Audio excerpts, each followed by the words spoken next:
Today, we're talking about how Logan Paul and KSI tricked you fools, how Shein's making sweatshop labor cool by paying some of your favorite influencers to publish propaganda, the Supreme Court actually helped save democracy today, and we've got a criminal cop who blackmailed hacking victims. We're gonna talk about all that and so much more on today's brand new Philip DeFranco show, your daily dive into the news, so you hit that like button and let's just jump into it. Starting with, Shein is a good company that's never done anything wrong and its workers are the happiest people on the planet. Or rather, that is what a group of influencers who went to the Shein factory in China basically said, and the internet's not buying it. Because in case you were unaware, which makes sense, there's a lot going on, Shein is known as one of the worst fast fashion companies in the world, with investigations finding that employees work up to 18-hour days in often unsafe conditions, making as little as $20 a day. And then sometimes those employees working in those ludicrous conditions get fined if they make a mistake. Shein's also been criticized for its negative environmental impacts, like promoting wasteful consumption and leaving a high carbon dioxide trail, though that's kind of small potatoes compared to allegations of forced labor practices. But then you have this group of influencers who visited Shein's factory, chalking a lot of that up to just misinformation and rumors, by claiming that people here in the US are just getting the wrong story and everything they saw at Shein's just totally hunky-dory. Upon interviewing the workers, a lot of them were really confused and taken back with the child labor questions and the lead in the clothing questions, because they basically said, our kids want to be on social media just like y'all. They're not working in factories. When I asked them questions like, what does your work week look like? How many hours do you work? What's your commute? Most of them work like 8 to 6 and their commute is like 10 to 15 minutes, just like normal. I was able to interview a woman that worked in the fabric cutting department, and you guys know me, she's an investigative journalist, so I asked her all of our questions and she answered them honestly and authentically. She was very surprised at all of the rumors that have been spread in the US. With that last influencer who goes by Danny DMC closing that video, which has since been deleted, by saying, I think my biggest takeaway from this trip is to be an independent thinker, get the facts and see it with your own two eyes. There's a narrative fed to us in the US, and I'm one that always likes to be open-minded and seek the truth, so I'm grateful for that about myself. Right, and with all that, you had a lot of people online going, how the hell are we supposed to believe anything from this influencer trip, which, by the way, was led by Shein, which had the pretty obvious intent or hope that you'd be posting glowing reviews? How is that an example of free thinking? With many people calling the trip itself and the content that came out of it propaganda, and even though the influencers reportedly claim they were not paid to attend the trip or post about what they saw, you have people saying, well, the trip itself is a compensation. Also, regarding what the influencers saw, you had outlets like Elle noting,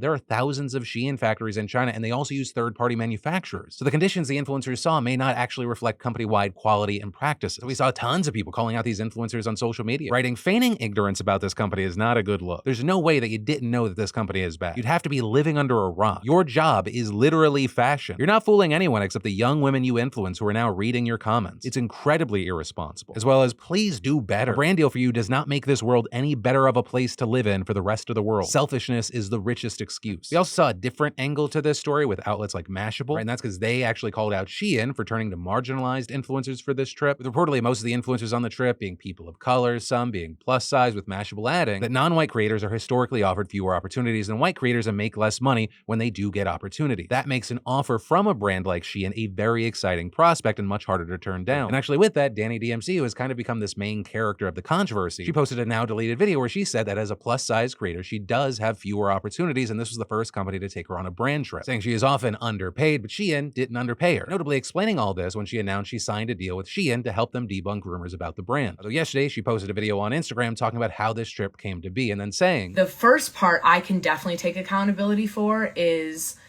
I should have done more research. And I think content creators in general, we don't do enough research. And I think especially plus size content creators, we're just so happy to be included and, see our size and be able to wear their stuff, that it gets, it can cause issues because you're not doing enough brand research, and that's definitely where I can take accountability. I should have done more research. You also had Shein responding to the backlash, telling NBC News that it, quote, is committed to transparency. But yeah, with all of that, what are your thoughts? Let me know in those comments down below. And then I've got a D-bag of the day for you. Or when you get hacked online, if you go to the police, you assume, hey, they're gonna help me, not hack me again. But for a number of women in Louisville, Kentucky, they say that's exactly what happened, with a lawsuit alleging that Brian Wilson, a former cop there, used police department resources to harass, hack, stalk, and extort around 20 women for years. So he had allegedly used the police database to find hacking victims, then hack into those online accounts himself and steal their nudes, with him then texting the victims and using the photos as blackmail to extort even more nudes from them. And when this happened to the plaintiff in this suit, who's a teacher, he allegedly threatened to send the photos to her friends, family, principal, school board, and even district superintendent. And so she immediately contacted the sex crime unit for the same police department Wilson allegedly hacked her from, though of course she didn't know it was him at the time. But despite calling over 10 times, she never got a response. And Wilson actually ended up sending photos to one of her friends, with the whole thing emotionally devastating her and even leading her to contemplate taking her own life. But with this, pretty soon the FBI got on his case. And on top of everything else here, they found dozens of pictures of him exposing his penis while on duty and often in uniform. And so now he's currently serving a 30-month sentence in federal prison after pleading guilty both to stalking women and throwing slushies at people from unmarked police cars. Which I will say, no wonder so many people don't feel safe. 30 months for a cop exploiting his position, terrorizing victims who were already victims? And then people just won't stop throwing stuff at celebrities. That's what tons of people were saying this morning when videos were going viral of Logan Paul and KSI getting pelted by supposed fans with their own drink.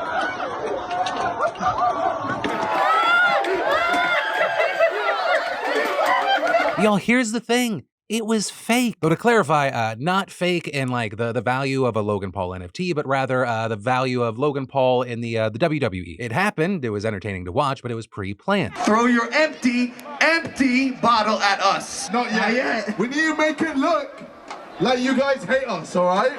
Drink pride! With that clip coming from Oslo after they went to Copenhagen, and notably, they just so happen to get pelted right as he's shouting "Drink Prime." Drink pride!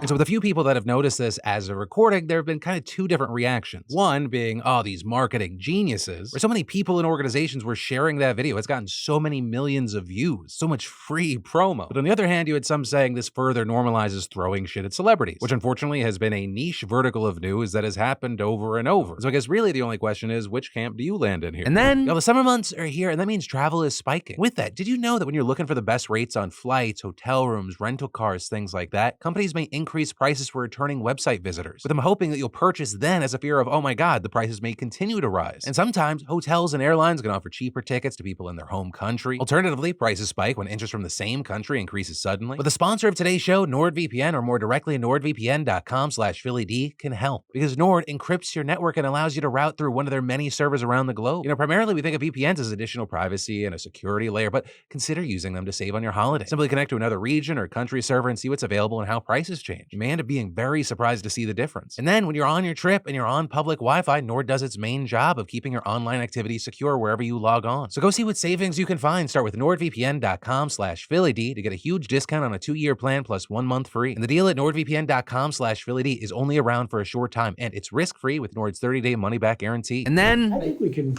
probably, right?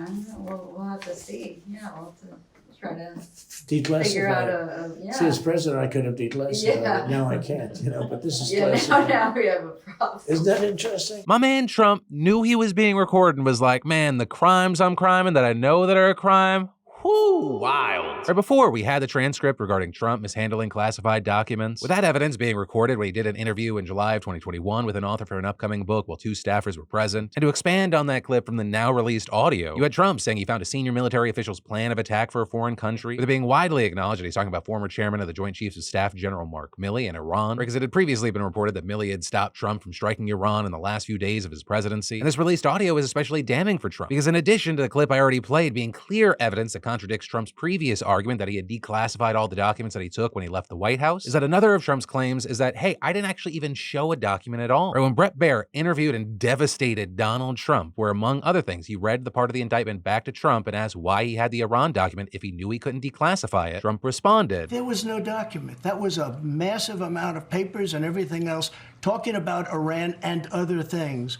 And it may have been held up or may not, but that was not a document. I didn't have a document per se. There was nothing to declassify. These were newspaper stories, magazine stories, and articles. But in the audio, which is basically an extended version of exactly what was included in the transcript, it really makes it seem like Trump is talking about a specific document and one that is classified. And what's more, it also confirms that Trump was in fact talking about Milley and the reports that he had prevented Trump from striking Iran. With this other snippet of the recording starting out with a staffer seemingly referring to reports that top generals, including Milley, were worried Trump would attempt a coup after the 2020 election, something Trump has also publicly attacked Milley for, and the staffer appearing to claim that it was actually Trump administration officials that had tried to launch a coup against Trump before he even took office, with Trump responding, Well, with Milley, let me see that. I'll show you an example.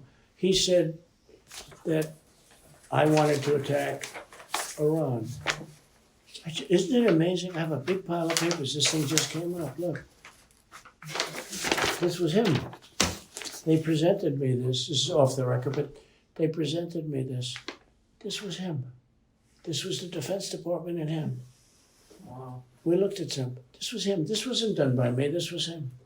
All sorts of stuff. It's pages long. Look. Wait a minute. Let's see here. Look at that. Yeah. I just found, isn't that amazing?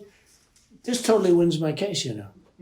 Except it is like highly confidential, secret. This is secret information. But look at this. Right, so when you hear everything, it makes absolutely no sense to say that Trump was talking about newspapers and magazines. Well, despite how absolutely damning this appears, his spokesperson actually claimed the recording, quote, provides context proving, once again, that President Trump did nothing wrong at all. And instead, just going on to focus on a back and forth that happened where they were talking about Clinton and Anthony Weiner without addressing the actual substance at all. The president is speaking rhetorically and also quite humorously about a very perverted individual, Anthony Weiner, who was deep inside the corrupt Clinton campaign. The media and the Trump haters, once again, were all too willing to take the bait, falling for another Democrat DOJ hoax, hook, line, and sinker. And then, y'all bitches is thirsty. Also, when I say y'all, I mean that in the royal sense, all humanity. Also, to further clarify, I'm not talking about those desperate Tinder messages, though maybe we need to talk about those too. But we'll save that for a different day, because today we gotta talk about how humanity has pumped so much groundwater out of the earth that we have literally changed the planet's tilt. Right? In addition to things like rainfall, rivers, and lakes, we get roughly half our drinking water and a quarter of our irrigation water from underground reservoirs called aquifers, which are estimated to contain over 1,000 times more water than all the surface rivers and lakes in the world. But when we take it out of the ground, we slowly shift the distribution of mass on Earth. And as reports have explained, the whole thing is moving like a top. So if you move enough mass from one place to another, the planet will wobble as it spins. And with that, there was actually a study that calculated that between 1993 and 2010,